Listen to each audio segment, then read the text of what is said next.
Recently আমার হাজব্যান্ডের 2 বছরের জন্য আসাম শিলচরে ট্রান্সফার হয়েছে। সেই কারণে আমাদের কলকাতা থেকে আসামে চলে আসতে হয়। আমার হাজব্যান্ড অবশ্য আগে থেকেই চলে আসে এবং মালপত্র শিফট করে নেয়, এবং আমরা ঠিক 1 মাস পর মা বাবাকে সাথে নিয়ে শিলচরের উদ্দেশ্যে রওনা দিই কলকাতা এয়ারপোর্ট থেকে।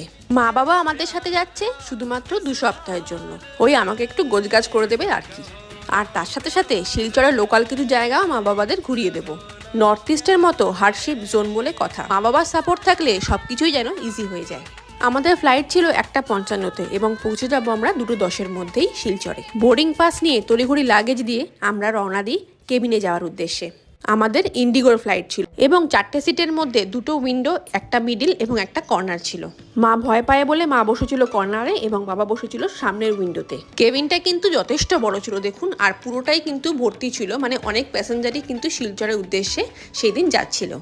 1:55-তে টাইম থাকলেও আমাদের ফ্লাইট কিন্তু স্টার্ট হতে হতে 2:10 হয়ে গিয়েছিল, এবং তারপর বেশ কিছুক্ষণ ধরে রানওয়েতে রান করার পর অবশেষে সে ফ্লাই করলো, এবং মুহূর্তের মধ্যেই আমরা এত ওপরে যে উঠে এলাম বুঝতেই পারলাম না।